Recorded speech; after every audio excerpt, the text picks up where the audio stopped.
Good evening. We'll call the meetings of June 13th, 2023 back to order. We'll now open the work session.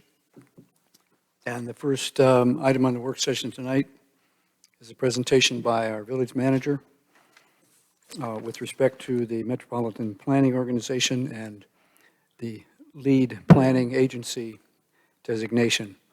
And as I do that, I want to acknowledge the time and effort that Jeff Sanborn has put in over the last few months, along with members of the council. But there's quite a bit of information we've had to digest and understand at our council meetings, and I think Jeff's done a great job at that.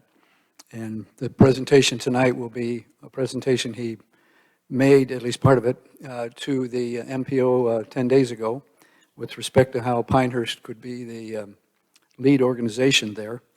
And we look forward to your presentation tonight. Thank you, Jeff. All right, thank you, John, for that introduction and those kind comments. All MPOs need to have some place for, the staff to work out of, or some place to be the engine, if you will, for that planning effort. And there are a lot of different ways to do that. If you look at, examples from across the state and across the nation. But what's fairly common, based on the research I did, for smaller MPOs, for smaller populations like ours, is for one of the municipalities, typically the largest municipality, or in some cases the county, if it's a county-wide thing, to function as the lead planning organization. And I'll give you a little bit of an indication on a future slide here on what that means. So very early on, I engaged you all about the possibility of us throwing our name into the hat for this responsibility. And I thank you for giving me that authority to do that very early on. It's been socialized with the MPO delegates, if you will, for about the last couple of months now.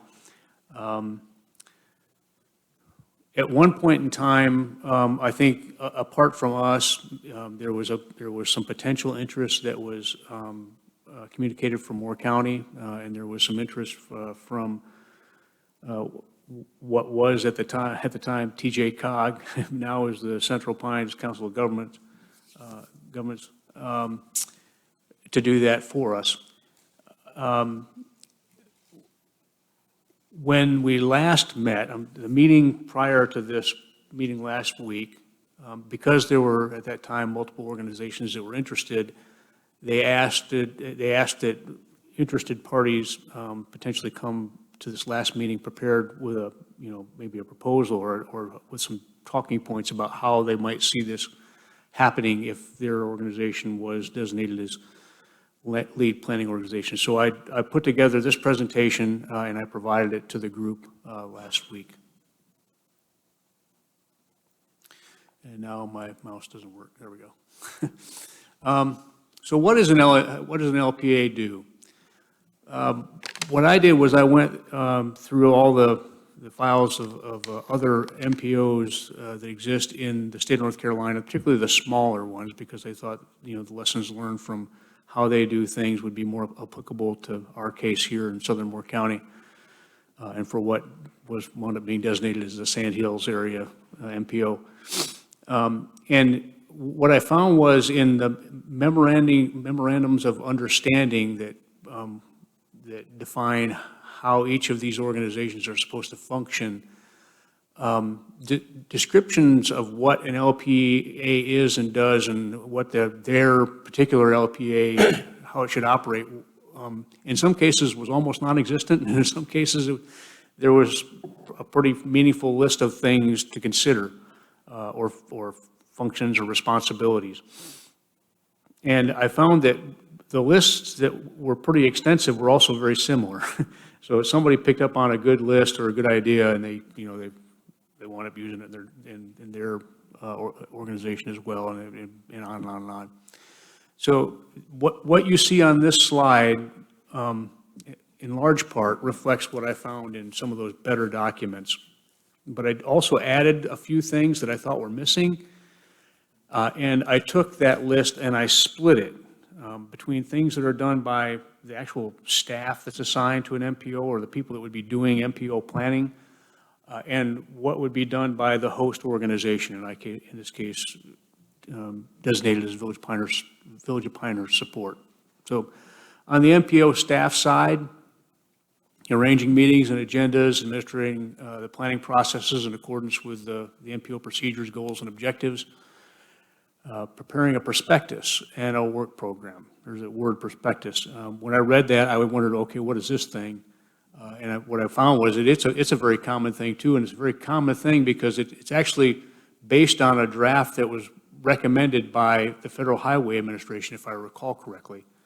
And what it does is it outlines the responsibilities for various agencies that go into the planning processes associated with an MPO. Whether it's information coming from the DOT or the federal highway folks, or the MPO staff has obviously a lot of those responsibilities. And it's kind of organized along the lines of responsibilities that are associated with building kind of the database, if you will, or all the information that's needed to do planning, and then responsibilities for completing parts of the various plans that MPO does. And then there's also a section that defines responsibilities for what is called administrative functions, and a lot of that has to do with like compliance with federal law, kind of the bookkeeping type things that have to be done. So that's what a prospectus is, and then also the work program. Collecting records, supporting a plan, adoptions and modifications, and that's some of that stuff that's outlined in the prospectus. So all these other organizations are feeding stuff into the process, and it's the MPO staff's responsibility to pull that together.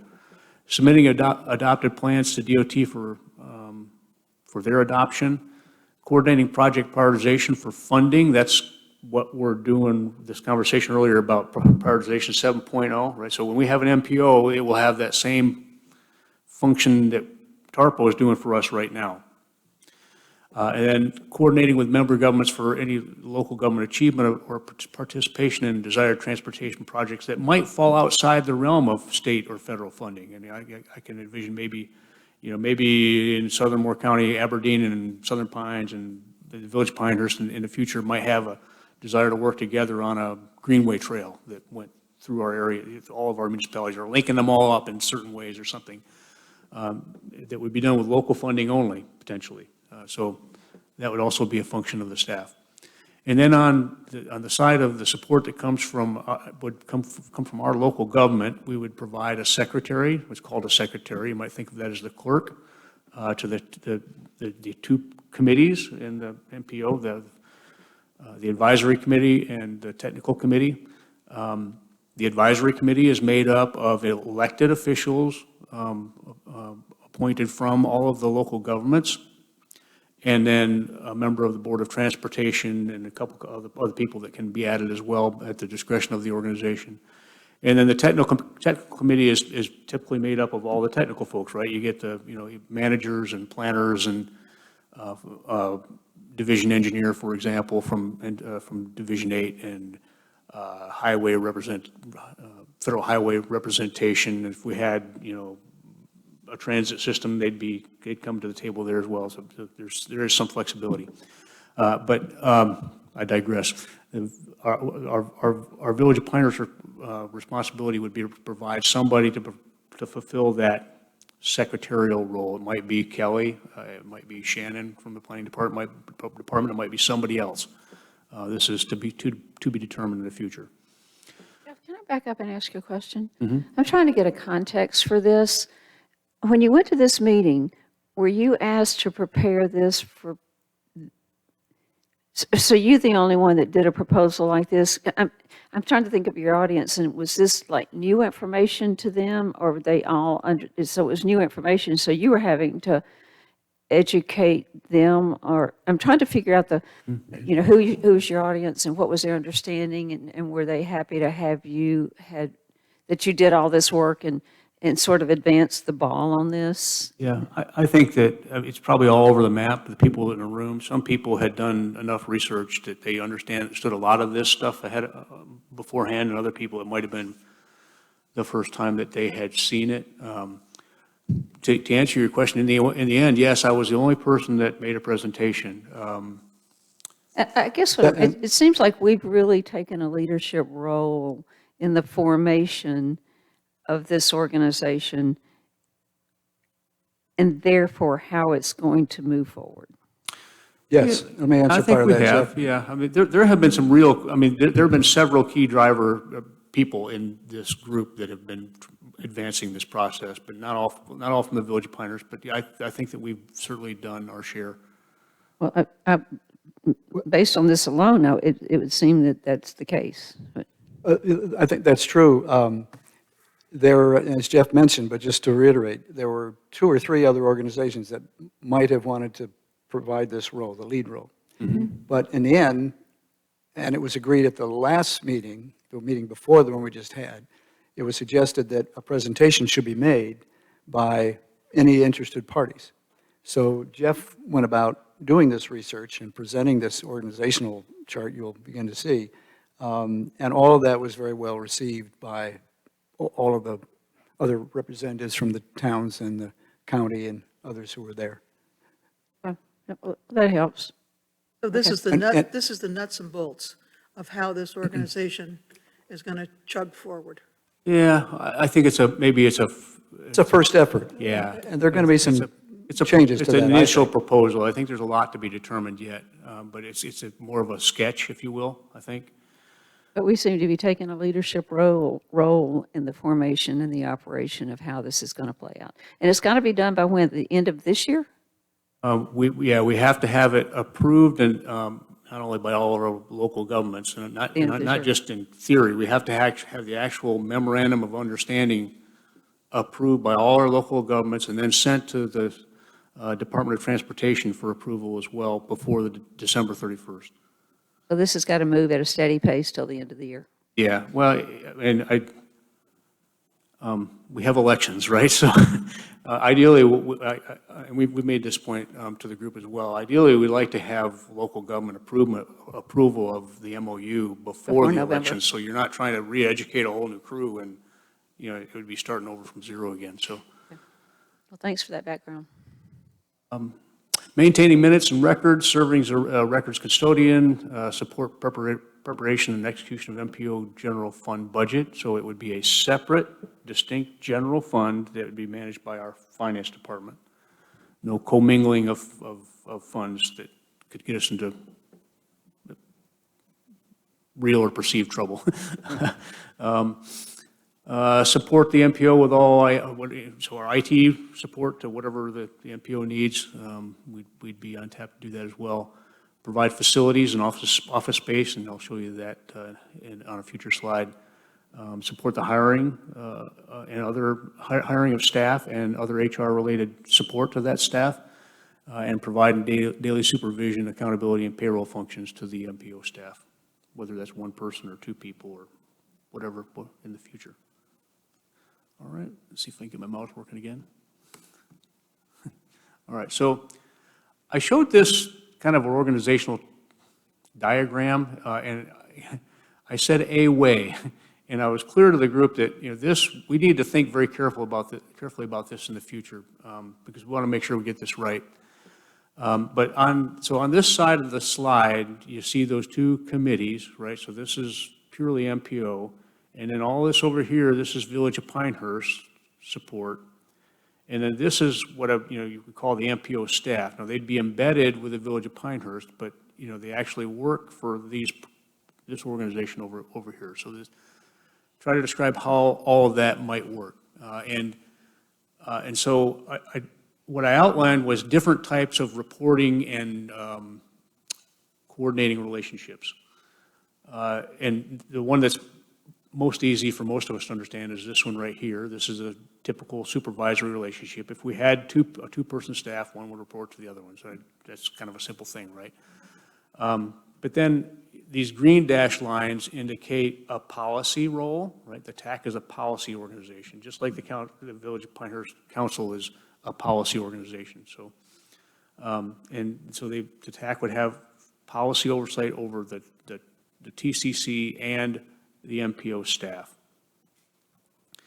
Then I suggested as a part of a way to do this was assignment of the work priorities, hiring, firing, and performance evaluations would be done by the TCC, although I indicated that we don't want this whole thing, this whole party to be doing hiring, firing, and performance evaluations. I think I suggested in the meeting that that should be a very small subcommittee, if you will, of managers. And I think the best possible solution, if we're going to follow a model like this, would be for that to be the managers from Pinehurst, Southern Pines, and Aberdeen.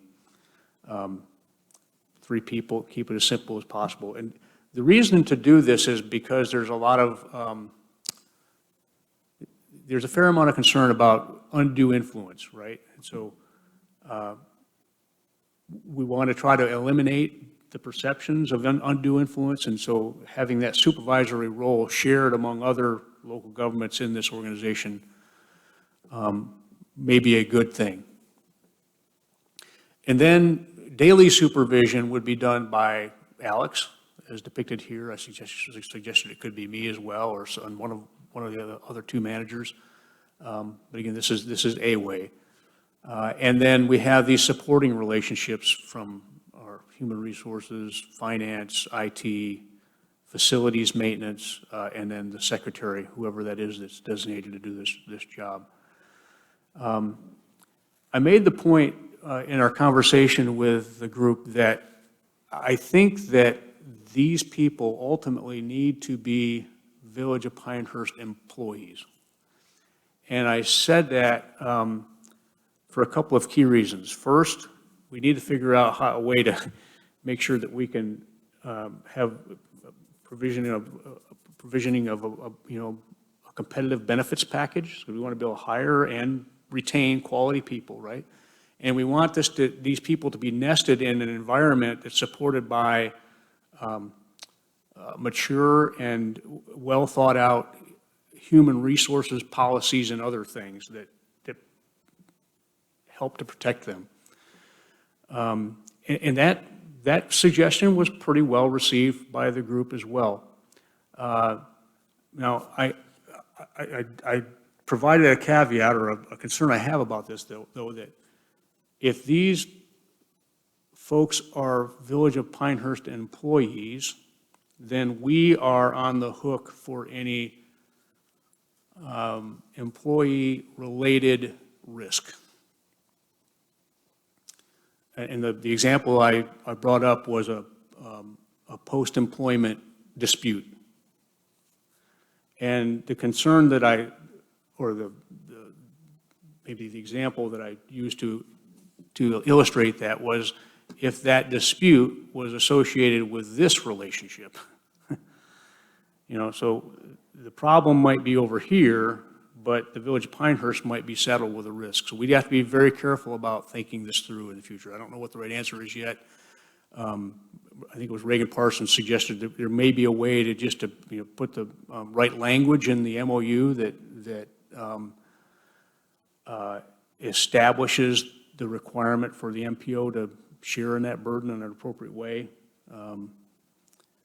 Jeff, Yeah. as I was following through this, thumbs up as we're going forward, just as you talked about them being on the staff, though, flares went up and spidey senses going up, because I'm concerned about that, because you end up having them answering to a different system. Yep. Versus what they're getting their benefits from. And so it's going to create conflicts in there in the sense of saying, well, hey, just go get, this handled by HR, get this handled by IT, we need you to get this or whatever. Right. And so now you end up having 2 independent leadership teams that may not agree with what's going on. Yeah. And so I think that's a recipe for lots of problems on there. So the next question I have on there is, how are other MPOs structured when they end up having a couple of folks that are nested in there? Do they have? Yeah, I think it's all over the map. I think that what we believe, though, is that typically for smaller MPOs, that where the MPO doesn't want to be saddled with any of the financial responsibility or anything, it's these folks are part of this staff over here, and they just provide services. So, but the actual reporting requirements, I don't think we understand how that works well enough yet.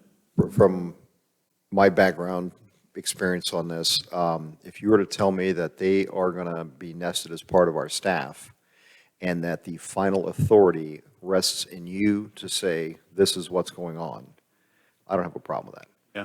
If you are telling me that the final authority rests with people that are outside of our organization and they're using our resources, I do have a problem with that. Yeah. No, if they're willing to sit, and I've got no problem with the dotted line versus the straight line. So a straight line goes to you in the sense of ultimate managerial decision-making or whatever it is, and their role is to support that, and they are concurring with that, but you being in charge, but with the spirit of things going forward. Yeah. Again, I don't have a problem with that, if that makes sense. Yeah, and as I continue to think about this, I mean, there's another mitigating factor in the suggestion I made before that, keep this party small, keep this line associated with a small number of people, and make sure that I'm one of them, so that I can represent the village's interest in those discussions. And that is where they may get a rub on this, because it gives a preponderance of influence of Pinehurst over this. Yeah. Because ultimately you're going to be their boss. But again, if you've got someone answering, or staff answering to a leadership team that's outside of organization, yet they're using all of our resources in our organization, that is a recipe to have all kinds of conflict. Let me ask the ultimate question I was always asking in government. Who will do the performance evaluation of these employees? That would be these, like as I suggested, and this is a way, so I understand. I'm not hung up on this. I understand. I tried to describe a way that would address the concerns that I'm reading in the room. As this is described, it would be, as I suggested earlier, a subcommittee of myself, Reagan Parsons, and Okay. Paul Sabiston, current people, but, That's fine. I get it now. yeah. Okay. So the priorities, work priorities would come this way. The daily supervision of attainment of that effort would come this way, if that makes sense. Because this body isn't there every day, Not right? daily, But that's not- these guys are. Alex is, so.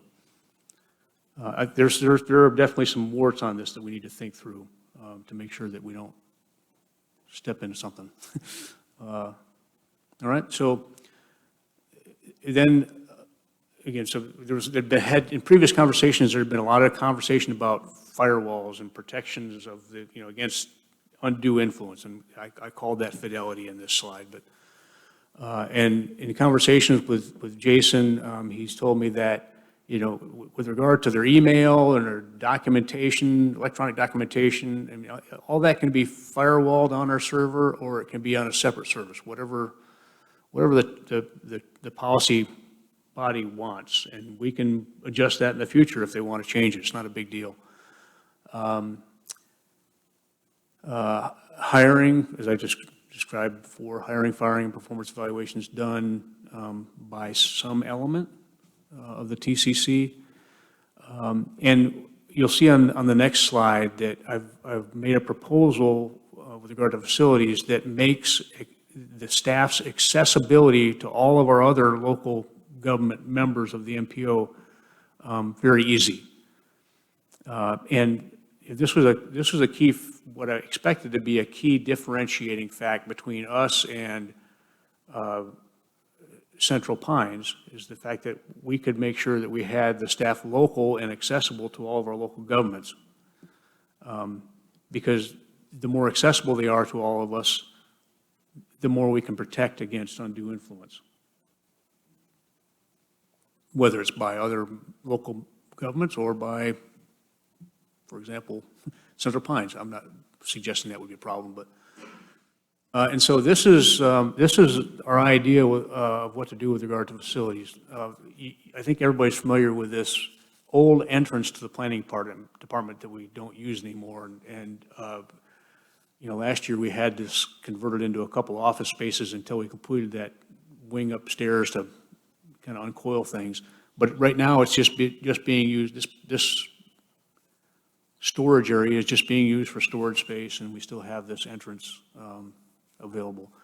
So the idea here is take advantage of this dedicated entrance and put it under the control of the staff. And so if MPO delegates from Southern Pines or Moore County or planning staff from Aberdeen want to come in and have a conversation about transportation planning issues that pertain to MPO functions, they can call ahead of time and they can just walk right in. We'll have a sign right here that says, you know, Sampo. And it's under their control. Now, if they feel more comfortable coming in, you know, and being greeted by our customer service representatives here and allowed to come back and meet, we can do that as well. But the idea here is we make it accessible and comfortable to all of our other partners in the MPO. And, you know, another nice thing about this location is you have the planning conference room right here that's available. I called attention to the other conference room on the first floor, as well as the council conference room, which I think is an ideal place for the TAC and TCC to meet. We use that for a wide variety of things right now. And in any case where we might want to, or have a need to do greater maybe public involvement in things, and get public input on transportation planning processes, that could happen here at Assembly Hall, could happen at the Fair Barn or the community center or what have you. But I represented that capability here. And then I just provided them with pictures of what those facilities look like. Here's Assembly Hall, council conference room. Called attention to the fact that we have IT and conferencing ability in all of these facilities, to include even our smaller conference. Showed them what that current space looks like down in the planning department area. So that was my presentation. We had a quick conversation after that. A point came up about rent. I was speaking off the top of my head, but I suggested that we wouldn't charge rent. And I made that suggestion based on my knowledge of the way other small MPOs function, or even big ones. You know, they're typically embedded with a host government, and the host government's, many cases, it's their staff that's doing it. You know, so there's and in my mind, this is small potatoes. Rent for this is small potatoes with regard to the benefits that we get from having them local and really accessible to us. I did make the point, however, that doesn't mean that everything comes for free. If there are major bills to be paid with regard to those other lines of support, whether it's, you know, IT equipment, or if we got to come in and do a major modification to the facility to accommodate them or something, then those bills would be sent over to the MPO and for reimbursement, internal to our finance department, and approved by the TAC ahead of time. But that's a presentation I made. The expenses for salary and everything else is borne by them. We're just talking about, we give you a place to stay, here's your desk, That's right, yeah. you know, and Yeah, and incidentals, you know, we're not going to charge them for Post-it notes and stuff like that, but. you got yeah. it, and Yeah. give them an internet connection, you know, computer if requirement, but if it's something special, then they have to provide that for us. Right, I don't have any issue with that. Again, back to the answering. yeah, yep. Well, Change. some of the business equipment are like, thinking about a laptop, I think, Jeff, computers. I think that would be for the budget of the MPO. Yeah, probably. We wouldn't, yeah. yeah. It would be tied into a system that Jason hypothetically might manage, which is a separate system, Right. probably. But I think that should be an expense of the MPO. And, you know, that's where, I mean, we'll have to engage our Yeah. other local governments and in the future, the MPO, about what their priorities are. Like I said, I mentioned that, we can firewall a server or we can put in a dedicated server. Well, the dedicated server would be added expense. So if they want that layer of security, then they probably should be willing to pay for it. Otherwise, I think all that can be worked out. I don't have any issues with that, just like you're talking about, John. And again, working out. The one thing, and I've already brought it up, and I'm harping on it again, if there's an employee in this building, it needs to answer to Jeff, or needs to follow up the chain that ultimately answers to that. I don't want a scenario where we end up having people answering to people outside the facility, and then we are providing HR resources to them, IT resources, and that kind of stuff. That does not make sense to me. Yeah, okay. We'll have to see how that works out, yeah. Okay, this was all very well received by the other members. They endorsed this. There's another meeting coming up, July 13th? 13, yeah. yeah, a month from now, which will be addressing some other issues, but particularly this structure and how that's working along with the other towns.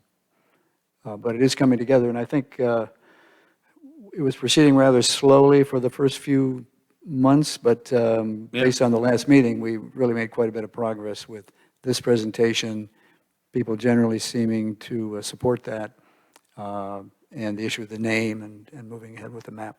So I guess I haven't actually said it. I mean, I know all of you are aware, but the group unanimously voted to designate us as the lead planning organization. So it's, we're marching down the path to trying to make sure, trying to do this the right way. All right. It's a new concept, a new layer of activity for all of the towns, but especially for ourselves. And I think Jeff's got an organization here that will probably be tweaked a little bit, and other ideas may come around, but this is the structure that we can work through. Yeah, Jeff, in the state of North Carolina, are there any other MPOs that are going to be stood up around this same time as ours? There could have been, what's this community just to the east side of Raleigh? In the TJ Cog meeting, I think, I seem to recall there was one other one, and I don't know where. Might be useful to see what they're doing. They're not. They're not. All indications are they're just going to be absorbed into the Raleigh area, okay. MPO, whatever that is. I don't recall what it Okay, is. so then we will be, in essence, the first role model of a new MPO Yeah, in recent years. in North Carolina. Yeah, I think New Bern was the last new one, and that was like 10 years ago. Okay. That's good to I know. guess by definition, this event can only happen every 10 years because it's based on the census. Yeah, that's true, yeah. So there must have been a couple other counties that got over the 50,000 mark. But I think in the initial meeting, there was maybe 2 or 3, but we were one. It wasn't a large group of counties, but you'd have to think that given the growth in the state and all those counties that surround, the big population areas that, It was Clayton. Clayton was the other one that yeah. popped over 50,000. Okay. What else do we do on this then, Jeff? That's it? Okay, all right. Something we'll keep track of almost meeting by meeting, I think, because there'll be issues coming around and keeping everybody up to date on what's happening. Well, we will Now- need to approve something formally between now and December, right? Yes, Yeah, okay, yeah, we'll Yeah. have, there'll be a assignments, okay. a specific document that's required by the state that the governor has to sign as well, and all that. There was interest in getting the LPA designation out of the way was that would allow us to move forward in funding, because the state has funding available this year that they can send us. So I say this year, I'm talking about FY '24. And so just yesterday, yesterday, Scott Walston from DOT reached out to me to coordinate a meeting between myself and their representatives in Dana to talk about how to stand up the funding streams that will be associated with that. And then when we get the funding, then we can start to work on hiring staff and those future things. Okay, should we go on to the next item, which is an update on the General Assembly legislation?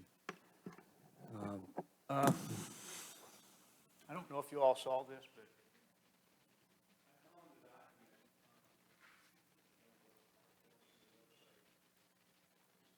This was sent around late this afternoon, I think, Jeff, was it not? With regard to Senate Bill 675. Yeah. I don't know why we never found these before. I think in the future it would be very helpful to reference these to kind of clarify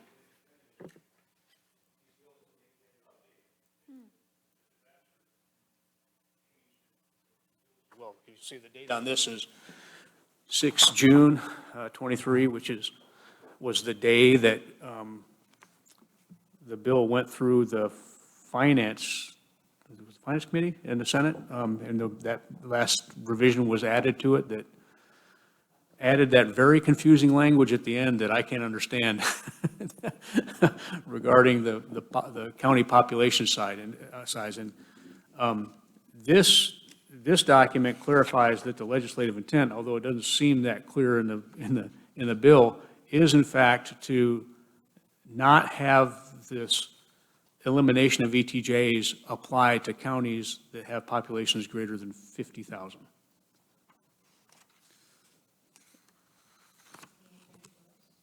What's that? No change for us. That's right. No significant changes. There's a couple of minor tweaks in here to development, vested right issues and stuff like that that aren't, in the grand scheme of things, aren't The very important. final arrow in the back of the page captures no elimination of ETJ authority. Yeah. So for counties at 50,000 or more. So that's- Now, I mean, I should say, there is one key ETJ element that would apply to us, and that is the fact that we would be prohibited from extending our ETJ, even with county concurrence. So we're limited to the statutory boundary, statutory requirements. Depending on the size of your municipality, that's how far you can extend it, 1 mile, 2 mile, 3. That stays the same, right? Can't extend it anymore. Correct. So what we have is ours. As we grow in the future, we won't be able to extend our ETJ out further. Oh, so as we grow, ETJ won't grow? Right. Okay, got it. Which is I mean, that's a key point, but with regard to here now, it's not a lot different. Now, let's see, Jeff, does this report show which committee has heard this yet and how far along it is in that process? That has been approved by the full Senate The Senate, yes. It's and was announced. sent to the House. And it's just being listed as being received by the House. Right. Now, if the ETJs for counties of 50,000 or more continue to be allowed, which is the way this reads now, right? There still are other issues, as I understand it, in this bill that are not good for Pinehurst, not good for any of the towns. Could we review that a little bit, or does this draw our attention to that? Did. Because I think, yep, I think I just did. I mean, so you can go down through this point by point, but, so it would require us to allow schools in any commercially zoned district. Okay, that's a slight removal of local authority. There are a couple of minor edits with regard to vesting rights that, I mean, you can read the detail, but to me, it doesn't seem significant. I don't know Alex may have a different perception of that. And then you move on to this whole discussion of ETJs, and with regard to the ETJs, the only thing we're left with is the fact that we can't extend it.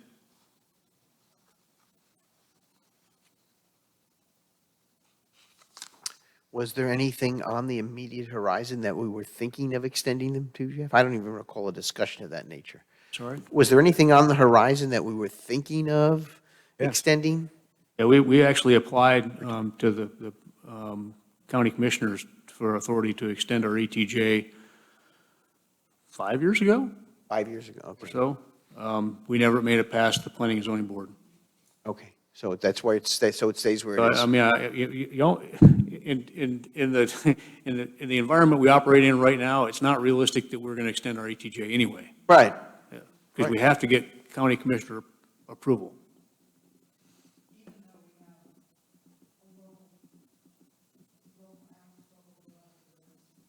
Says that we in Southern Pines and Aberdeen are all entitled to extend our ETJ. It wasn't Aberdeen, it was us and Southern Pines and Whispering Pines, or Pine Bluff? Pine Bluff. I think it was Pine Bluff. Well, Pine Bluff also, but, Yeah. but you're right, there was, and anyway, it was us and Southern Pines. And anyway, yeah, so, I mean, you may recall the lawsuit that Pine Bluff had with Moore County over that issue, and the courts ruled that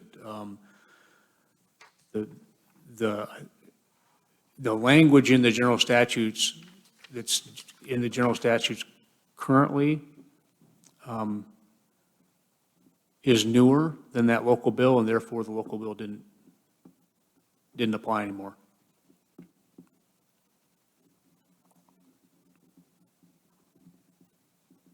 So as I look at it, this bill, even as amended at the moment, and whatever other changes will come, we don't know yet, but it's not, it isn't something that is good for Pinehurst, and it's not good for communities generally.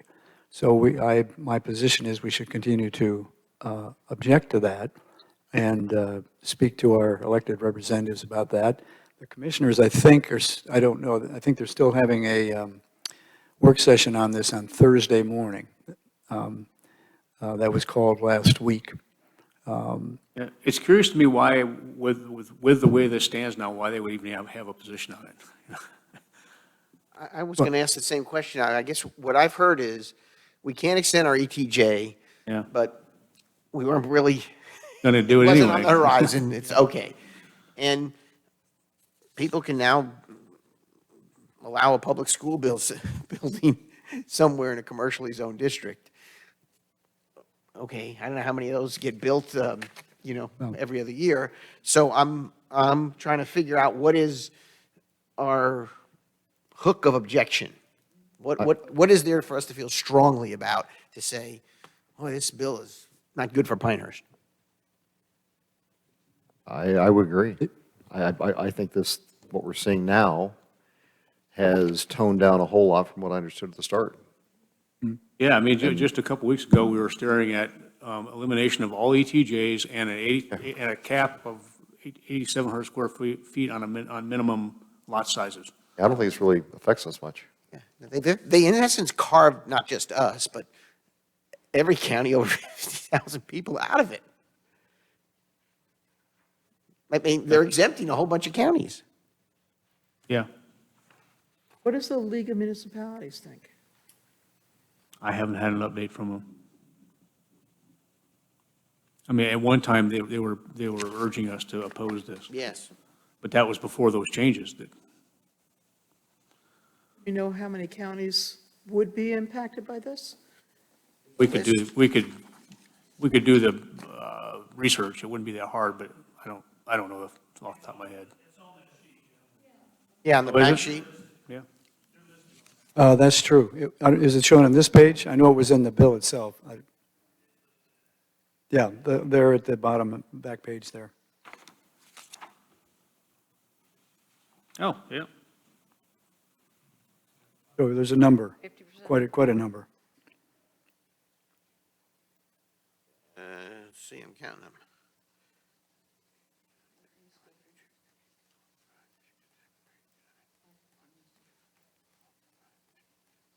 I think that,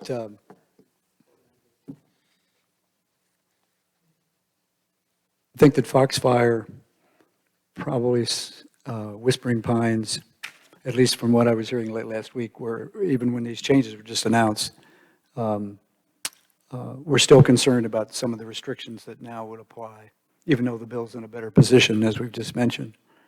So they may continue to lobby for defeat of this. I don't know how that will stand, but the county is, I don't know where the county itself stands at this point, whether they've changed their view. They have the resolution that was asking to support this, and that's what they're to discuss on Thursday. But just for clarification, this 50,000 threshold that has now been established, I don't remember that 2 weeks ago or 3 weeks ago. It's new.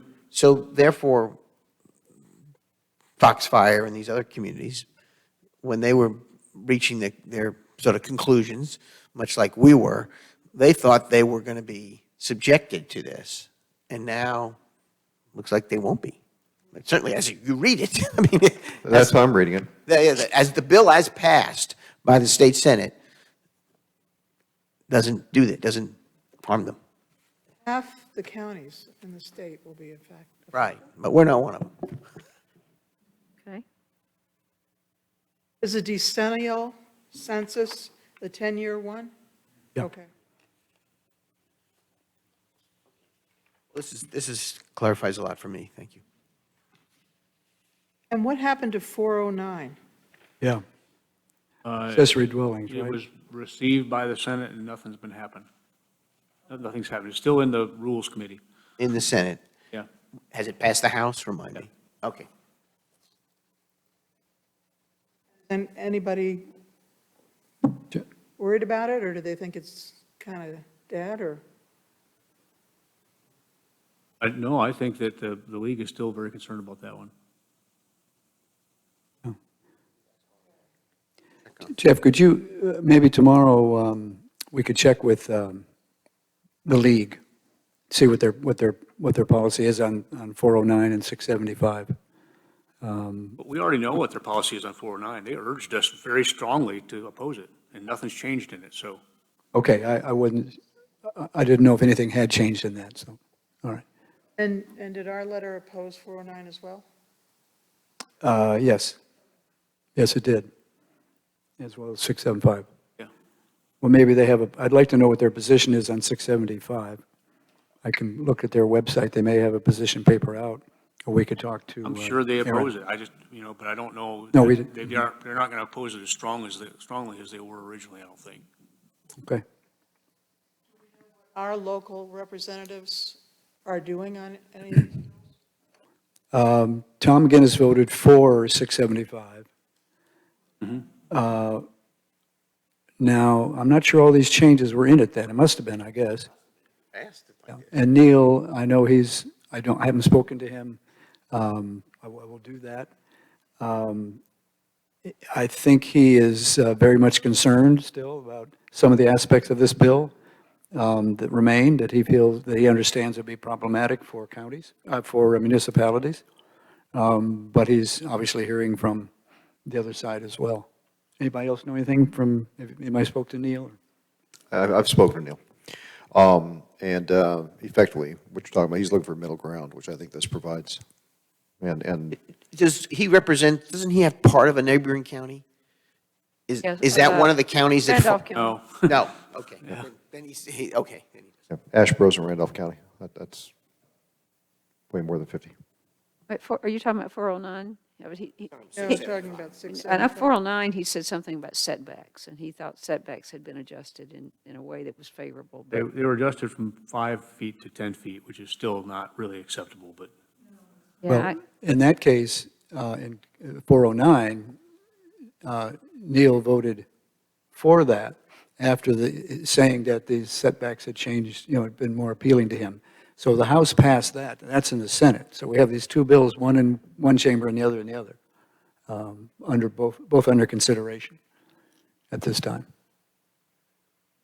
That 409 is terrible. Well, then it sounds like if we wanted to convey We- something on 409, we really now need to convey it to our state senator because it's passed the House. Isn't that, we sent the letter to him, So that- okay. which included 409, okay, after it passed the House. all right, well, then we've spoken. Yeah, so they have those. Okay, well, I'm going to, I think we'll try to find out what the league's position is to just keep everybody up to date on these.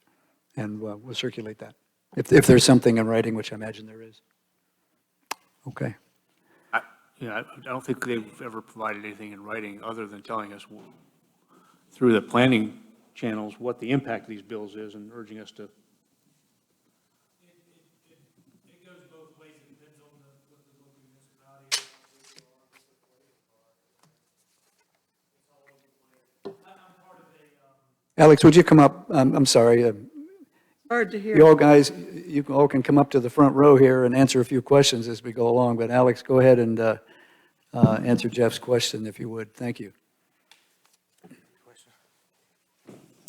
I was just commenting that I think the only written product we get from the league with regard to stance on any of these bills is the stuff that comes through the planning department, through planning channels. yeah, usually. There's several other channels that are aside from the league. There's a school government listserv, there's several actually, and some of us participate in a bi-monthly call. There's also the North Carolina chapter of the American Planning Association has a legislative committee where they monitor all these things. So they keep us kind of abreast of how things are moving through the channels. And I know the ADU bill, some folks are kind of supportive of that. So it really depends.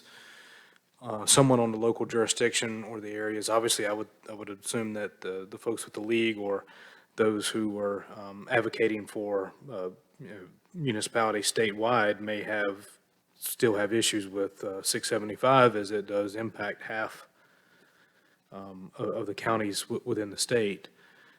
So I think they would say if local jurisdictions have issue, then you need to get something adopted and get a resolution so you can get it forwarded to your local delegation. If not, then you're obviously seen as supportive. Does that help? Thank you. But are you hearing, 409, you said some people favor it. Are you hearing anything more than that? Anything about the movement of it or the pressures or where it might be going or?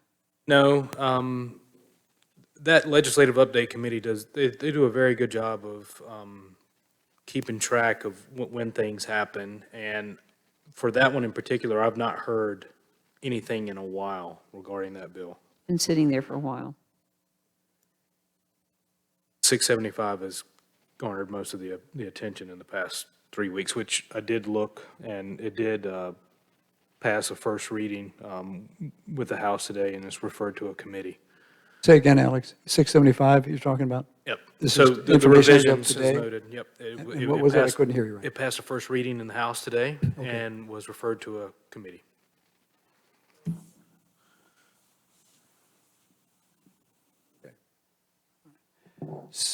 So what I'm hearing is this council is relatively, I wouldn't say happy, but resigned to 675 the way it is, or should we still oppose the taking of municipal authority, or how do you all, what's your mindset?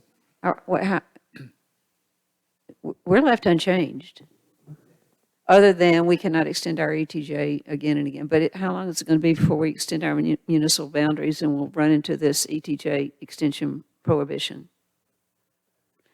Okay, right now, the way the bill's written, 675, we cannot extend our ETJ beyond, if we move our municipal limits. Are we planning on moving our municipal limits anytime in the next? There's already an opportunity to move our ETJ all the way to the north, because we don't have any on the north side, right? So But we'd have to go we already aren't even out to the 2-mile limit that's currently authorized. But we'd have to go to the county, get permission to do that, which we don't think. We would in the other case as well. Correct. Yeah. But the way the bill is if we extend our municipal limits, we cannot extend our ETJ. The way the bill is, we can't extend our ETJ, period. Okay, I just used the growth in the future as an example, but but is there any, on our near or far horizon, is there the possibility that we will want to extend our municipal limits. But I don't think that's, what is more relevant is the opportunity to, current opportunity to extend our ETJ to the north, which we currently don't have any. In which we have said to protect Focus Area 5 and, or protect 211, that's something we would need to do is to collect, yeah, to protect 211, we need to do that. Yeah. And that whole, But that has nothing to do with 675 right now. yeah, Yes, yeah, it would move that opportunity. Wait, I'm 675 with would Lydia, I'm a little remove our confused. opportunity. We already have the ability to do that right now. And 675 would take it away. I thought 675, if you're a county over 50,000, you still have that ability. If you're in 675 for all counties, you cannot extend your ETJ limits under any circumstances. But we already have the ability. I'm seeing this differently. Away, it strikes that language. You can't do it anymore all counties. for all counties. Takes it away for all counties. I thought, We'll continue to manage the ETJ we have now, Yeah. as we have been doing in the past. But we can't extend our ETJ even an inch, whether we have less than 50,000 population or more than 50,000. so what does the 50,000 threshold allow you to continue to do? Keep your ETJ. That you have effective of June 1st, 23. Oh, okay, and we don't, okay. Keep it, but cannot extend it. Yeah. So as we grow, No, I thought we still had, because we're over 50,000, we still had the ability to extend our ETJ to the statutory limits, be it 1 mile, 2 mile, or whatever. But if we can no longer extend our ETJ, and that's being taken away from us by that bill, that's significant. Right. That's the point I was trying to get to before. That Okay, this because I bill was has misunderstanding the provisions that 50,000. are not favorable to us. It's significant if you think that we would ever get county commissioner approval to do it anyway, but, Depends on the county Well, commissioners, and you might not with these. yeah. Yeah, well, it's true. So does that, Who knows? well, how do we feel then about that particular fact? We cannot extend our ETJ. That's the problem with the bill as it would go forward, even though other things have changed in it that are more favorable to us. In other words, we still have the ETJ. Lydia, what do you, I know this better. think that the inability to extend your ETJ is crippling. And I get it, that in Moore County at the moment, we have a county board of commissioners who we don't think would be receptive. But, you know, individuals turn over and so forth. And looking at the spread across North Carolina, ETJ has been around since, I believe, 1912. And there's a practical purpose for it. It is most growth occurs around towns and cities. And what the ETJ allows is two things. One, the city can protect its perimeter from inappropriate development so that you don't get somebody building a truck wash right next to an elementary school over the border that's inside the municipality.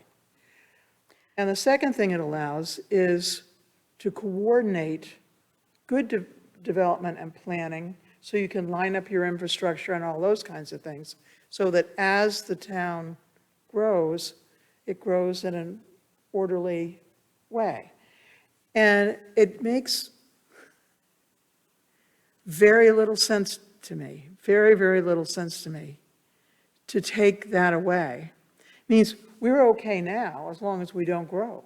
But hello, I mean, And Neil Jackson has said that he does not want to see undesirable development bumped up right next to a municipality. So he agrees with that. because if that kind of thing does happen, and North Carolina gets the rep for allowing it to happen, people aren't going to want to invest here, because they know that their investment will not be reasonably protected in the same way that it is across most of the United States. I'm just going to say. Lydia, what were you saying about Neil's understanding? Neil told me last week that he does not like to see, he does not want to see undesirable development, and he even gave specific types, bumped up right next to a municipality, which could happen on 211. So that's his position. So if we can do anything to encourage him to continue to think like that and keep that protection in this bill for us, it's worth a discussion. Sounds like wise advice. I said, it sounds like wise advice. And he's trying to balance it out also with the folks who are out in the county that are subjected to the ETJ. Basically, they don't have input on some of the rules that are coming down on them. And so it's trying to balance out their freedoms along with making sure we don't have undesired development beside us. And you know, what's the compromise? My initial response, and this is a pretty good middle ground overall. Pretty, Pretty good middle ground. I understand that, you know, it limits us for the ETJ later on, but we're not, Well, but I if don't push it forward now. if we want to protect 211 out to the west of town, how do we do it? ETJ, or we work with the county and have the county change their zoning so it's favorable to us? Well, right now, it is the county. Right now, they're saying no to it, okay? Say no to what? Us having that as the ETJ. Correct. So then they have purposely said that, and so it falls under them to manage it. And so our only option, the way I see it right now, is Work with number the 2 county. from you, work with the county. But you know, you would think what's good for 211 for Pinehurst is good for 211 for Moore County. You would think that, and you'd also think vice versa, but the county hasn't given it to us, so they may not view that. I had a conversation with Frank Quiswin about this several months ago about just the benefit of having 211 being, I don't know how we described it, but not just hodgepodge of stuff that nobody wants. right. And I don't think the county has a desire for undesirable, I'm probably a little redundant there. I don't think they want undesirable development beside our borders either. And it falls upon someone to manage it correctly. Either us or ETJ or the Correct. county to do it. Correct. And so who is going to do the management? Right now, the county's got the authority on it. They're not allowing us to do the ETJ. While this takes a little bit of that away from us, and potentially in the future, it doesn't really change what we have going on right now. So again, I will say that overall, the way this has panned out is a whole lot better than what I saw initially. It's definitely progress, but what Lydia's raising is, as well as Jane, is you know, it just clouds it a little. There's no question, it's serious progress. It's the way I read it moments ago, but I see what you're saying, and What is it we're trying to do? We're Yeah, trying okay. to correct development along 211. That's it. I mean, have the proper development. And God knows Jane's fought tooth and nail on development along 211, well, actually along both sides of 211, but it's just something's going to happen if something doesn't progress in the right direction about what happens on 211. So we need to well, the status. continue to talk about that and encourage Neil to Yeah. be careful about that, and others. Maybe the They're- county as well. They're getting ready to update their land use plan.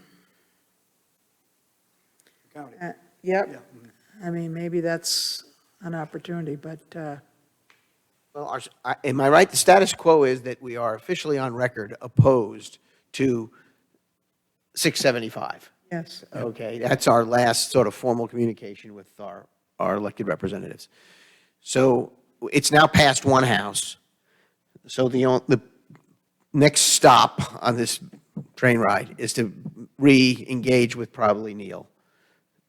Oh, yeah, That's it. definitely. And- Engage what? Engage what? Re-engage with Neil Jackson as to this one remaining concern that Lydia has described as well as Jane. I agree. I think that's where we're at. So I don't know, I don't think we have anything new to add to the discussion. We just need to pick it up with him. Well, and Alex is right. I mean, that thing it passed its first reading, and it went to House Rules today, which it's moving much faster, much more quickly than 409, which tells me it's going to continue to move. That train's moving. The other one's parked in the station somewhere. So, Contact Neil. Okay.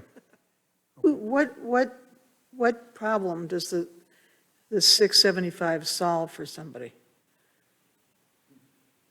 Well, you know, what's the motivation for it, other than just to, I think that there are probably two motivations that are related, but they aren't necessarily the same. One is what Jeff called attention to earlier, this idea that we hear it occasionally from residents of our ETJ, that they're subjected to our zoning authority, but they don't have the opportunity to vote for you. So that's point one. I think the other part of it, which to varying degrees may be a genuine concern, and in other cases it might be more of something that people are just leveraging, is that there's a perception that we as municipalities are preventing development in our ETJs, and that is working against the need for workforce housing. Workforce housing, yeah, or affordable housing, both. Yeah. And this would allow, and is going to allow in certain counties, even under the current form, the ability of developers to come in and do, you know, I can't say whatever they want, but but there's going to be a freer ability, a more free ability to gain the source of land, which is to Only address from the this. standpoint that they're betting that the county's zoning would be more The county. amenable. Right. Or that Because the the county would counties change. typically want the development to be close to municipalities, because that's really where it should be. Well, I'm thinking statewide too. I'm not just thinking here, but I'm thinking statewide, so. yeah. All right, so Jeff, you don't have quite the concern that some of us do, but I think I have some ideas here about where we are on this. I think talking to Neil Jackson about the one ETJ thing is fine, addressing that, see if there's a way forward. It's also kind of judging to what degree can we influence this, and how much, juice worth the squeeze. I mean, what's it going to cost us to be able to push this forward? That's a judgment call, so. The juice and the squeeze has become a new yeah. phrase for us here. Okay, very good, very good. Okay, any other discussion on these points then? I think it is focused on 409 and 675. There's other stuff on that, but this has been a good discussion. Let's move on to the appointment process. Okay.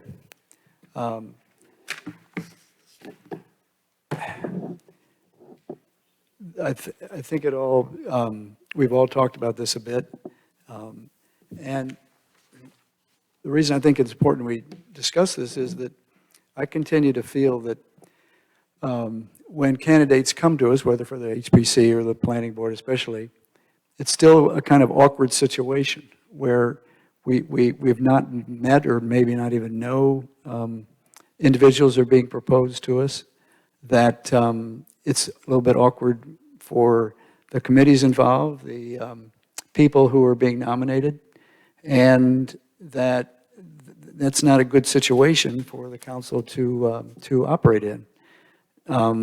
Point was made, I think, Lydia, you raised the point again a few years ago. We did a little bit of interviewing, but council positions have changed a bit over time. And I think there are other ways maybe the process could work that would allow staff and the committees to be involved, obviously involved in that process, but their council to be involved a little more as well, pre the time when an individual is presented here, when we don't know very much about him. So those are some thoughts of mine. I think some of you have other or additional thoughts on that, but to try to create a way that there's a little more interactive process. John, what happened to that process? You and I met with David Herring. I knew, I did the Yeah.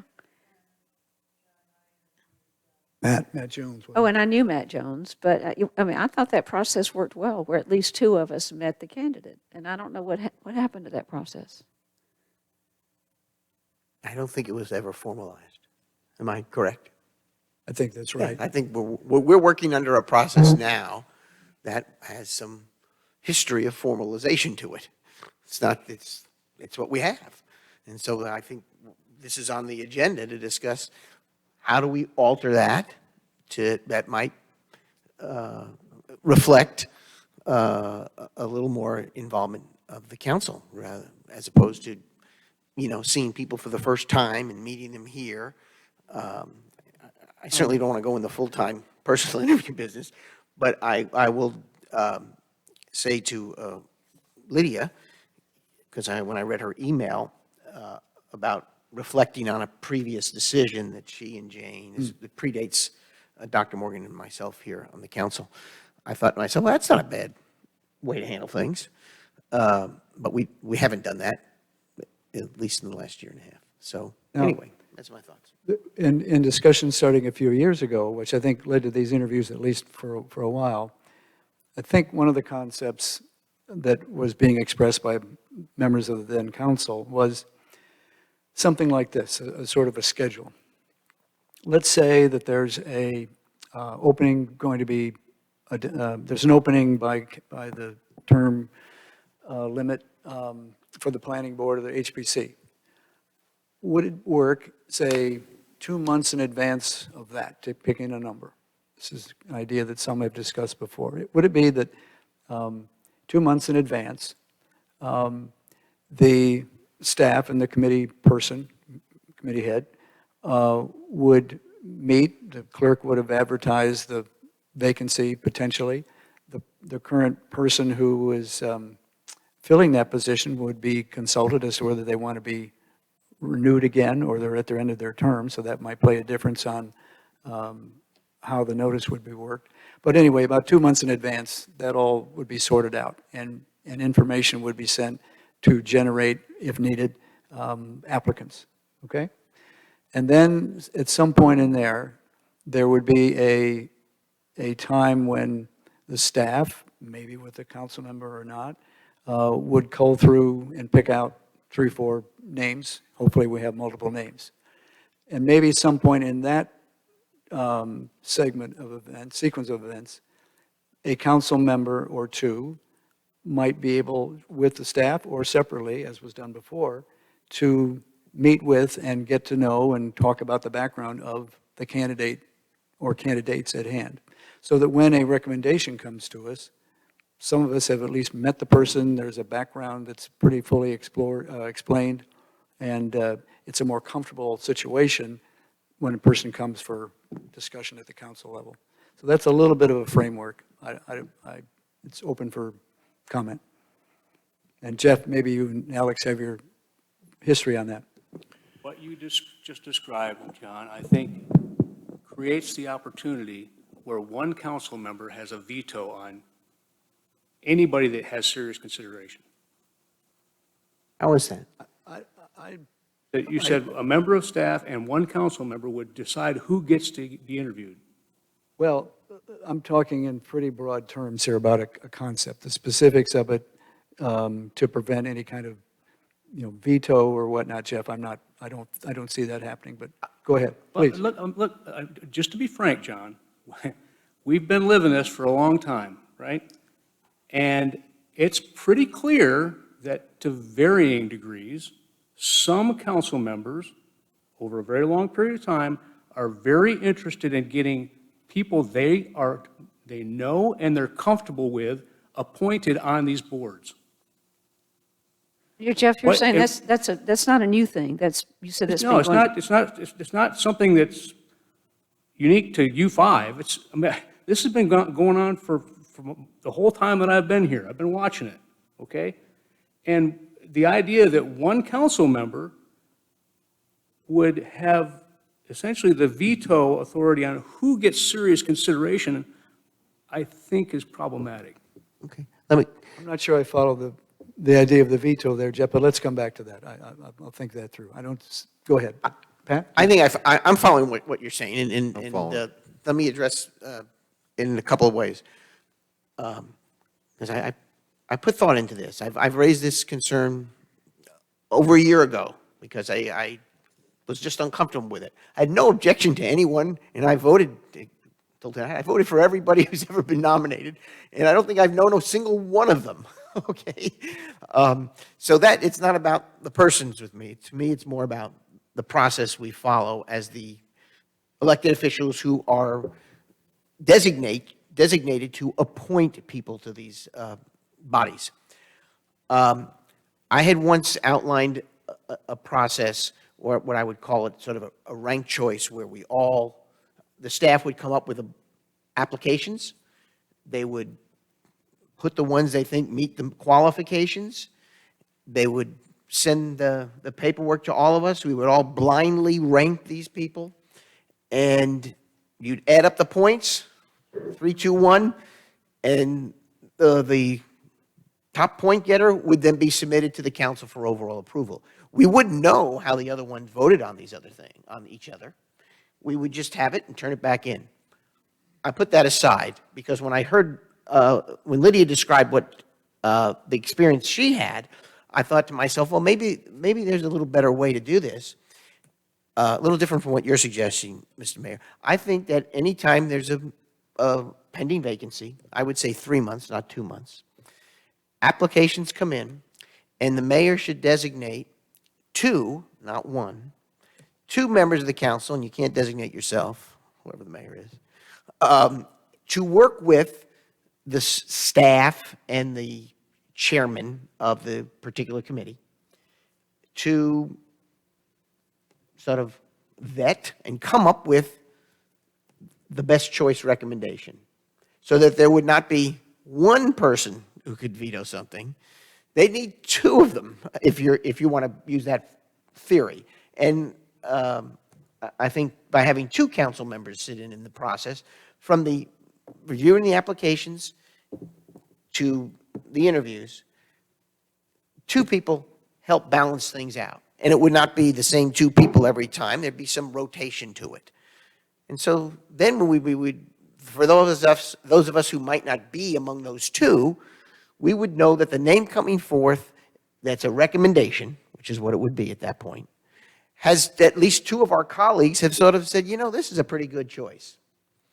What's wrong with the process now? I'm sorry to cut you out, but I'm hearing all this, and I keep asking myself, and we asked this last time, what is wrong with the process now? It didn't work What's tonight. broken that we need to fix? It didn't work tonight. It was an awkward situation tonight. Yeah. And a couple things on here is that I want a process that's taken the politics out of it, okay? And so in the sense that we're getting the best person for the job. I'll use a reference on when you're applying for one of the military academies, at least the congressman that I went through, there was a board of educators that interviewed every single candidate. And then they came up with a rank order list, and the congressman followed that exactly because he was determined that there would not be any undue political influence on who got the nominations that were on there. And that was a process, I think, that worked in there. And we're trying to develop something also that's taken the politics out of it. And you also have an autonomy aspect to this. Okay, we've got folks that have made a decision after they did a lot of work, and basically we just shut them down today. We told them no. All right, and so we're not following the advice that they're putting in there. So I do think it's appropriate to have some sort of pre-screen, okay, in that, so we don't have what's happened today.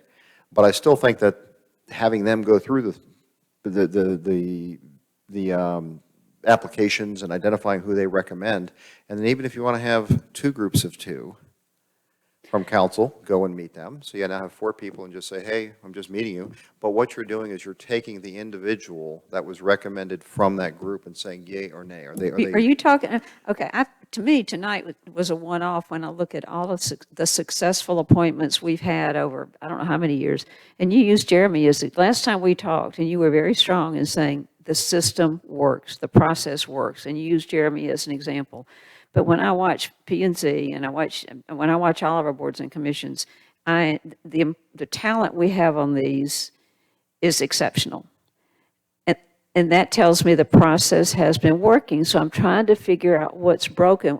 Tonight, again, I think tonight was a one-off, and I regret what happened, but I'm still trying to figure out what's wrong with the process that there's this need to redo it. Let me suggest something.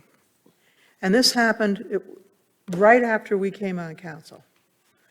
And I think it was right when we started Zoom meetings. David Alzamora, that was, Right, yeah. right. And all of a sudden, we had an agenda in front of us, and it had his name already on it.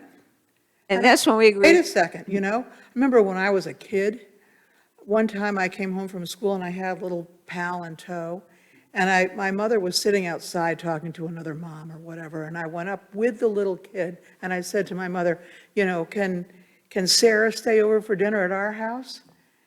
And my mother said, well, we're going to have to see. And later she said to me, you don't ask in front of little Sarah.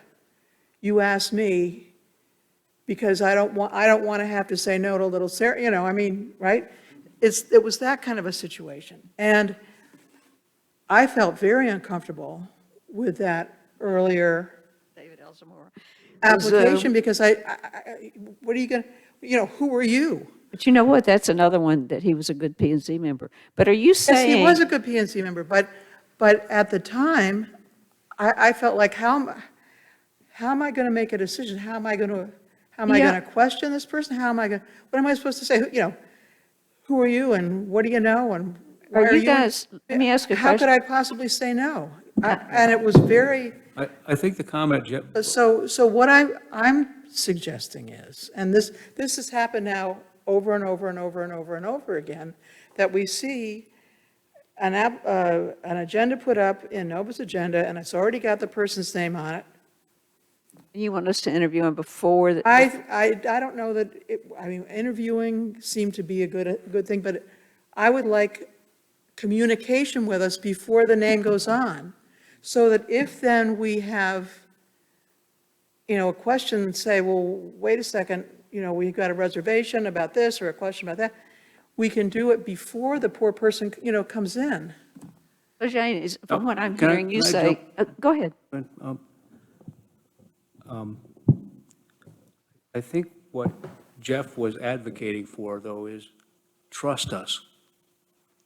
And I understand why that can be a leap for a new council member. But trust us.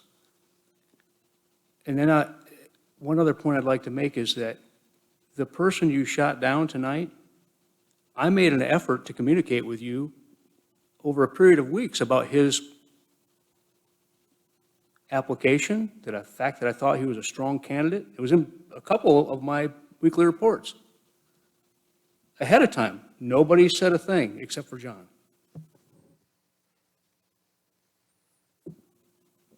I think what's awkward, well, I think the situation is awkward, and that's the reason that, in my opinion anyway, the system's at least a little bit broke. I'm trying to find a way to make it less awkward so yeah, that we don't have a situation where we just don't know the person, we're being presented with it, and it's sort of, the kid coming home for dinner. I think the version was rejected today because you did know him. Sorry? I think that Keith was rejected today because you did know him. He was the only one who knew him. Yeah. That's it, the only one. Well, except the committee who interviewed Well, but- and recommended him unanimously. The committee is making a recommendation. We're making decisions. I understand. That is a big distinction. That is a big distinction. I believe there's a part of a code in the code that specifically says the council shall appoint. And So delegate that I'll tell responsibility. you one thing I was surprised about tonight. When I did hiring in the federal government, one of the first things I'd ask always is, how many applicants did we get for the job? And when I asked Jeremy that just for the hell of it, because I didn't know how many applicants. It wasn't in any of the paperwork. He didn't know the number of applicants for the job. I don't recall either. I understand, but Pat, we have the information available. You put us on the spot, and we didn't have the answer off the top of my top. How is that even relevant? it's relevant because it has to do with the process. No, It's a- it doesn't. It does. All you did was sharpshoot us. If you said, sharpshooter, I asked the number of applicants, for God's That's sake. right. How tough, If I said to, If you want to know how many applicants we have, Pat, then make it an expectation and tell me, come to the table with a number of applicants. All right, I'm going to say this, for all future nominations, we should come to the table with the number of applicants and the number of interviews done. That's, easy. To me, that's sort of fundamental 101 hiring. That's not trusting staff. I'm sorry, the only thing I'm hearing in all of this, do you guys want us, after they do their job, do we want to interview the one they think before the final recommendation is made? That's the only thing I'm hearing that we could draw out of here that y'all might want to do differently, is after they do their job and before they give us one name, we want two of us go talk to that one name. No, I don't Well, I want think you that, to. that may be part check of on the it. solution. Yeah, I think. Rather I'm than not- wait and see the name on an agenda. I'm trying to find ways to make it less awkward. I think everybody agrees it's a little awkward, but exactly how we work through that is different. I'm not suggesting to staff and the committees that work, it would be usually Alex, if it's a planning or HPC, right? Those are the main ones. It's Alex, Jeff, and then the committee chair. It seems like there ought to be a way somehow in that process of reviewing 4 applications or 2 or whatever we have for a given position to have at least 1 or 2 council members aware of that and kind of get the feeling for who these applicants are and what their backgrounds are, who's going to be the best one, so that we know that in advance of having somebody sitting in front of us with no input. I just, John, are you trying to change what they do, what the 3 of them do? Because what the 3 of them do has been successful. The only change, and I want to see what you think about it, Jeff. Well- Once you 3 make your decision, how do you feel about a council person talking to that person before they see the name on the agenda? I'm not troubled by that. But what I am troubled by is the possibility that a minority of the council would have the effect of disqualifying a strong candidate before the majority of the council has even weighed in. Okay, well, and I could Whereas see that as just because you're comfortable with them, that doesn't mean that you're still left with the fact that Jane's never heard of this person. That's why I commented 2 groups of 2. That's right. That's say right. again, Jeff Morgan, say again. 2 groups of That's 2. why. So you end up having 4 people that end Yeah. up, just getting to know the person. And again, I go back to the idea, though, that we're trying to set up a system that keeps us from being politicized in who this is. And that's where we have to recognize that, subordinate the powers on that, okay, accept and trust the staff of what they're doing, and say, what are we interviewing them for?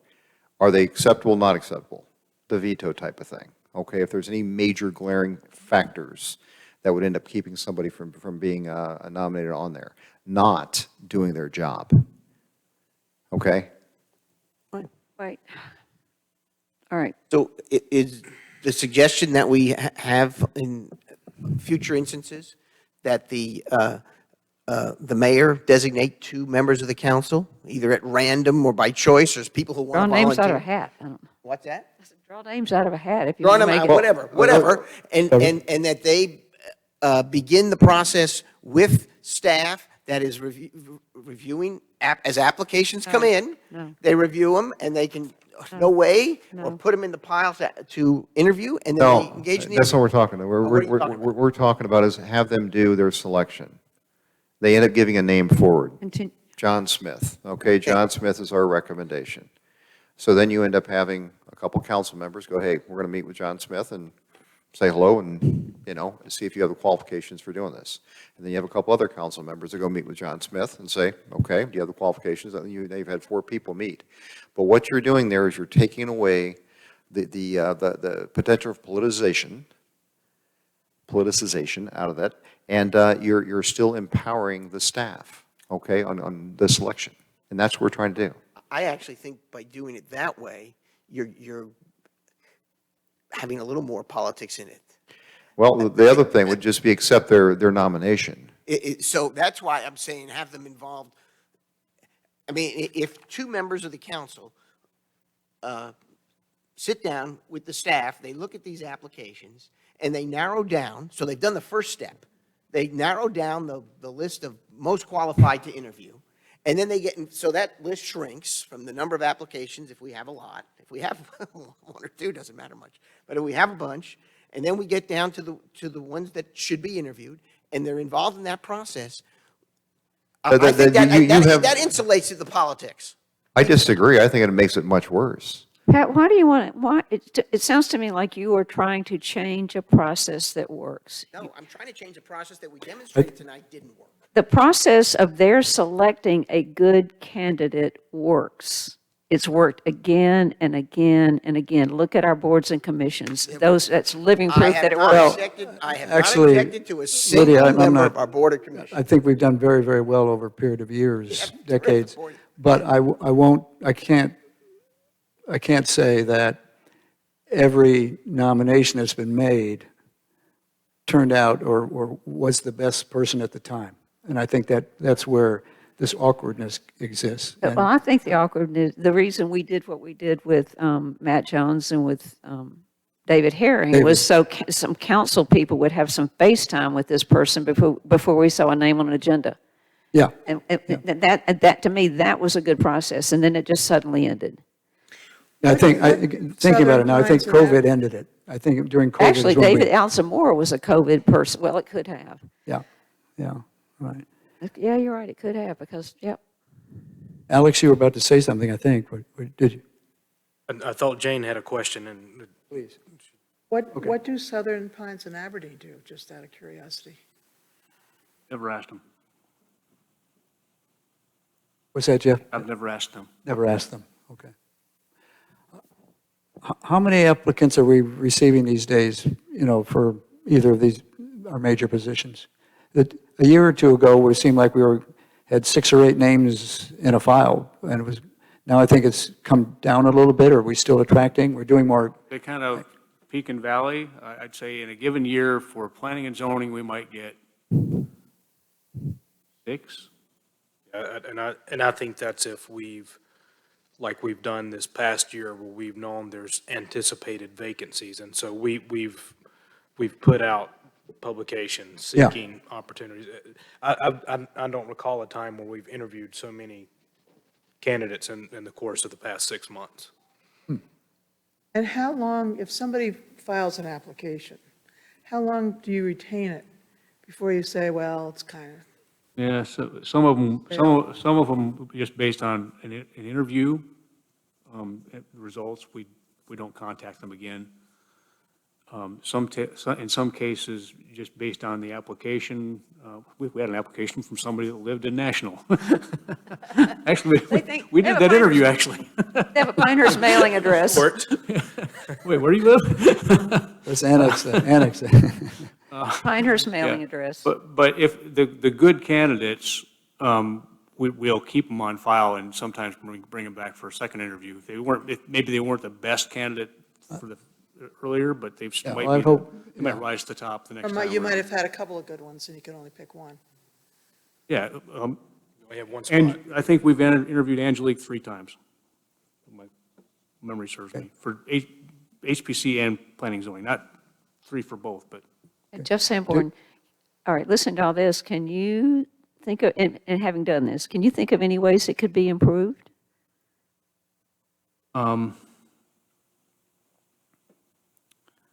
I'm not opposed to the idea of the 2 and 2, I mean, after we make a selection, just to kind of familiarize our nominee with you all. What I am concerned about with regard to that is, it's hard to make all this happen. With And timing? we can say 3 months prior, and 2 months prior, 1 month prior, and, in a perfect world, when everything is clicking, that sounds easy, but this is a challenging environment that we operate in, and even now, we find ourselves kind of, every once in a while, being just a little bit behind the ball, the 8 ball, with regard to getting nominations, people interviewed and considered, and, I mean, these are, the 2 you saw tonight were for current vacancies. One that's been open for almost 2 months now, David? more than that. Yeah, there's HPC? Yeah. one that's been. Since January, I for- think. There's one 2 months, and there's one there's 6. Is there anybody who was a runner-up among the applicants that you interviewed, that we have other vacancies coming that you would say, hey, so-and-so was runner-up, but they might make a good person for a future vacancy? Or are we looking at people and there's only one that's sort of, Sometimes there's a clear second and a strong third. candidate. There have been a couple times where, in the past, not recently, but where we've interviewed maybe three people, and we said, all three of these are good candidates, but this one's the best one, so. And to my earlier comment, those that second and third are the ones that we keep on file and bring them back for future consideration. Lydia asked what recommendations you might have, Jeff, and I probably addressed to Alex, I guess, as well. I'd like to make a suggestion to the council and help in partially answering that question, come up with some ideas. I wonder if Jeff Morgan and Jane would get together, think through these problems and the approaches that you have, and work with Jeff to find a solution that you would be then brought back to the council to discuss and adopt. I know we have timing issues for staff, Jeff, for yourself as well, but is that an idea that my council colleagues would endorse? I'm happy, I just proposed a solution, though. Well, I know you have a very Okay. fixed, and maybe that comes through. but- Okay, I'm happy to have the discussion with Jane and as we're moving forward with it. There's a couple of things that need to occur. One of those is prerequisites from the council. So if making sure someone is registered to vote beforehand, then we'll check that off before they get here. let's vote Okay? here? You didn't ask that of Angelique. Yeah, You I- did not ask Angelique that question. I caught that also. She No, I didn't, based on her extensive involvement in having wanted to be on the council Okay. one time. My point is, what are the prerequisites? Black and white prerequisites, okay? If Well, it's I'm going to be talking a about- question on there, and I understand, the voting thing, okay, and being registered and that kind of stuff, but that would have taken a day to handle, maybe a week, okay, at the most.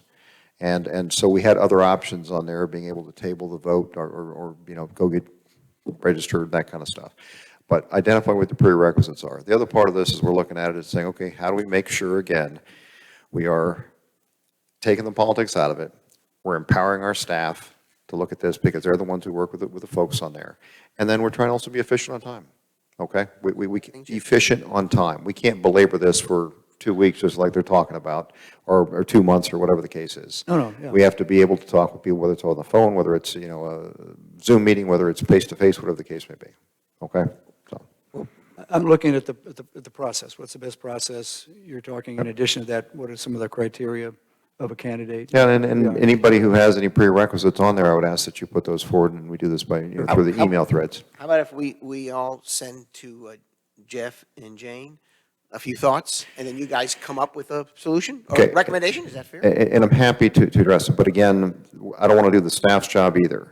Right. Okay, so this is a role for the staff in which I want them to be honchoing it, and I'm happy to be represented I with have that. no problem sharing it with the staff. I'm Okay. very transparent. No, I'm saying you're going to work with Jeff Sanborn to help work through this situation and Jeff may have ideas of his own, and I think you just mentioned one, right?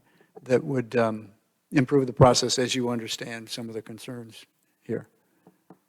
Have we right? defined, one quick question, have we defined the problem other than awkwardness at seeing the person for the first time in a meeting?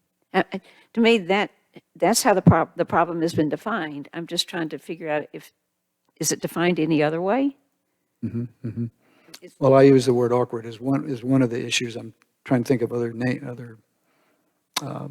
ideas, but it's Or the the awkwardness unknown- created by lack of knowledge until the person comes here of the overall situation with the candidate, I guess, and having no information prior to that. Yeah, which I thought we'd solved with when we had the process we did pre-COVID, but I'm Well, just. that's don't know why what I the was problem- impressed with your email on that. I think if I was going to add something else to it, it might be the idea of a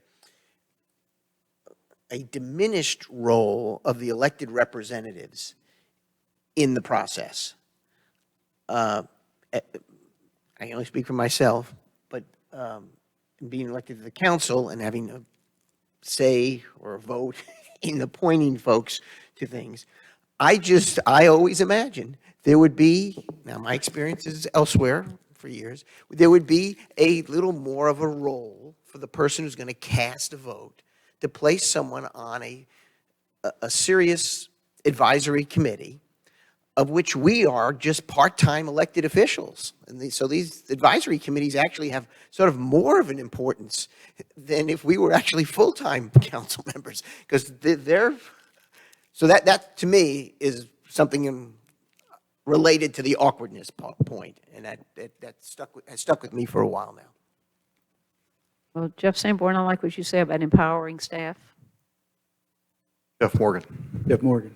And what did I say, Jeff Sanborn? I keep talking, Jeff Morgan, I like what you said about empowering staff. I think if any of us have ideas, we should send it to Jeff and Jane. If you want to express them, Everybody, I don't. whatever you want.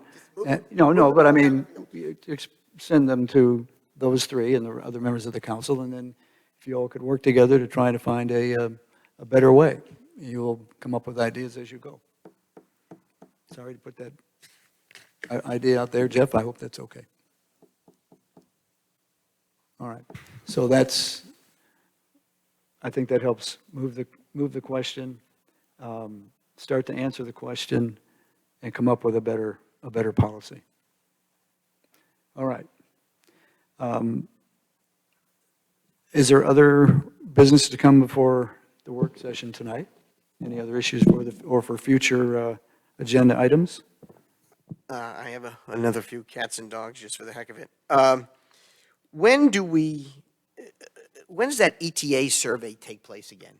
In the fall. Well, in August, usually in August, right? Serbia? The ETC survey? ETC. ETC, I said ETC. This summer. So they do it in the summer and then we'll see results in the fall, or? Yeah, we typically get the results back about 1st of September timeframe. Oh, okay, that's very helpful, so just planning wise.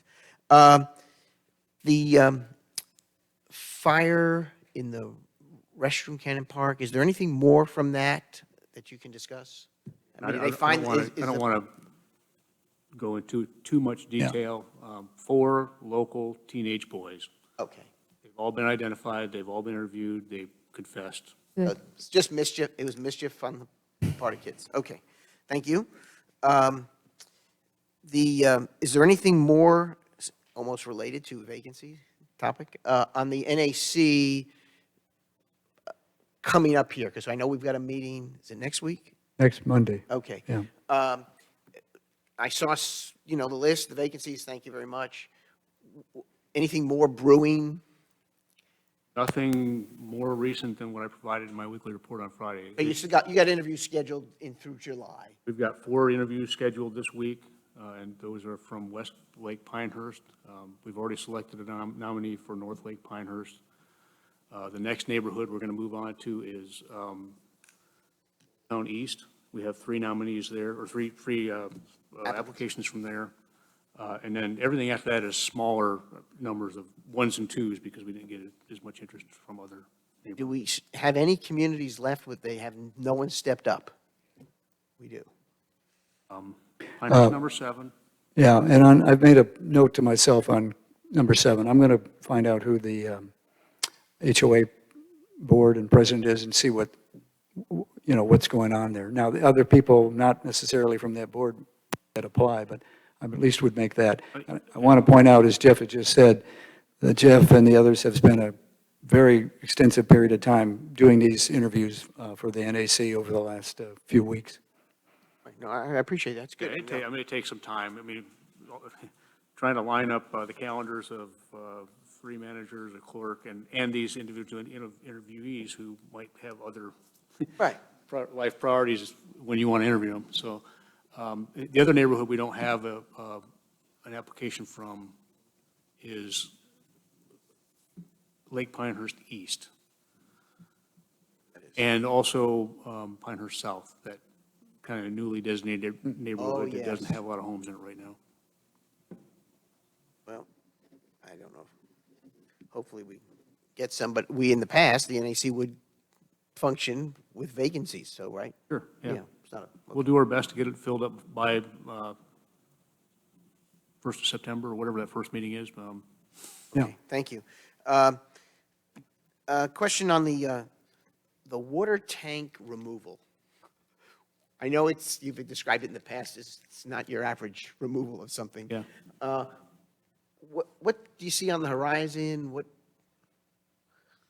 What should we do next? We own this thing now, and Well, I mean, I think that's a good conversation for next December. I think one school of thought would say, let's negotiate with the developer and make that a requirement for the developer to do. But okay, that's a good option. another school of thought might be to, hey, we should be doing everything we can to set the table for a developer and make it look appealing, the opportunity to look appealing. Clean it up. Put in roads and infrastructure, remove the water tanks. Get rid of Those are, water so tanks. there's some extremes there, and what the right answer is probably somewhere in the middle. Maybe I would like to find an opportunity to I hadn't thought of that first one. Brainstorm about it. I don't know if we should wait till December, but maybe it's a work session thing sometime in the summer. But anyway, okay, that was, and I guess it's not really, until we move public services, it's not really I got you, which leads to my very last item. Thank you for that cue. We talked in the past about looking at options and all. I understand that the owner of the property on Murdochsville Road may have some interest in possibly helping navigate a situation. Yeah. And I know, Jeff, you had designated Jeff to talk with him, I think. Yeah, so I mean, How- what we understood to be his real intent, or initial intent, when we engaged him, was that what he really wanted us to do was swap that land for our land next to the harness track, where we would otherwise put the, Right, yeah. that's, at least from staff's perspective, that seemed like a non-starter. But, so Jeff and Mike Apke have gone out and walked the ground that he owns up on Murdochsville Road. It's challenging, probably not impossible, but terrain and wetland challenges they're there. So I think Jeff's lining an opportunity up to go talk with him about what he might want for the property. Okay, I'm curious. I don't think we need any more information than just that. I'm just going to say that we're going to have a closed session Yeah. Okay. discussion in 2 weeks to see if Right. there is a desire to Perfect. move forward or not. Yeah. Perfect, I'd be interested in the options. Right. Thank you. That covers mine. John, I have one request, Yes. or consideration. In September, when the summer's over, let's invite Janine Driscoll to come to council and give us an update on the USGA, how the building's coming, how staff moving in and all that. She gave us a very, very thorough discussion. Yeah. I don't think it needs to be that complete, but I think we and the public would like to hear how the USGA move is coming along. Very good idea. I actually happened to see her the other day, and we just ran through a few things that they're on their way at that point to LA, so where they are this week. But yeah, we'll work out. a Early time. September, after the summer's over and the US Open's behind them, and I think that'd be Yeah. great for us and the public. Okay. Anything else, suggestions for future meetings, topics? No? Okay, any other business? If not, is there a motion to adjourn the work session for? Yes, June I make a 15th? motion to adjourn the work session. Motion by Pat Pizzella, is there a second? Second. Second by Jeff Morgan, all in favor say aye. Aye. Aye, Thank you very much, the work session is over. thank you.